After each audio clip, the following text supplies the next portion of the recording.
नमस्कार मंडळी, श्रद्धाज रेसिपीमध्ये तुम्हा सर्वांचं खूप खूप स्वागत। मी आज बनवणार आहे पापडाची चटणी।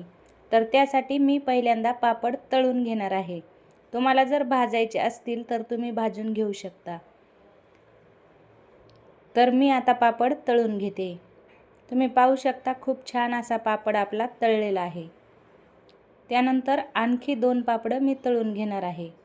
ज्या वेळेला आपल्याला भाजीला काही नसतं किंवा भाजी असूनही आपल्याला ती खावीशी वाटत नाही, त्यावेळेला झटपट 5 मिनिटांमध्ये तुम्ही अशी पापडाची चटणी करू शकता किंवा वरण भातासोबत तोंडी लावायलाही ही चटणी खूप छान लागते। तर आता पापड तळून झालेले आहेत। थोडेसे थंड झाले की ते असे हाताने दाबून घ्यायचे आहेत। एकदम बारीक कुस्करून घ्यायचे आहेत। त्यानंतर मी एक कांदा, टोमॅटो आणि कोथिंबीर बारीक कापून ठेवलेली आहे।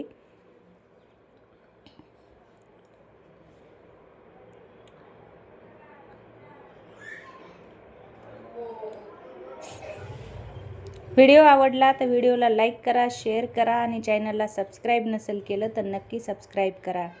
तर आता मी इथं कांदा आणि टोमॅटो टाकून घेतलेला आहे। तुमच्या आवडीनुसार कमी जास्त किंवा तुम्ही स्किपही करू शकता। त्यानंतर त्यामध्ये टाकलेला आहे मी लाल तिखट 1 चमचा आणि मीठ घालताना जपून घालायचं आहे, कारण पापडामध्ये पहिलंच मीठ असतं।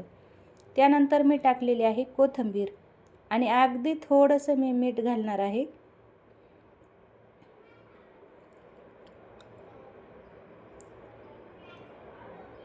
तेल घालायचं असेल तर तुम्ही घालू शकता, पण पापड तळून घेतल्यामुळे त्यामध्ये मी तेल टाकणार नाही, त्यामुळे जास्त चटणी तेलकट होईल।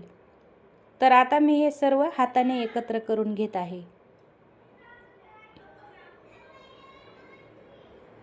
दिसायलाही सुंदर आणि खायला एकदम चविष्ट अशी पापडाची चटणी तयार होत आहे।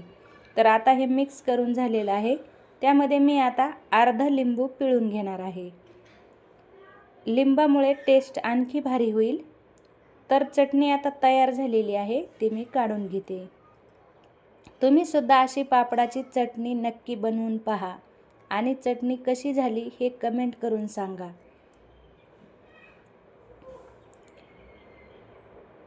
व्हिडिओ पाहिल्याबद्दल धन्यवाद। परत भेटू अशाच नवनवीन रेसिपी सोबत। तोपर्यंत बाय बाय।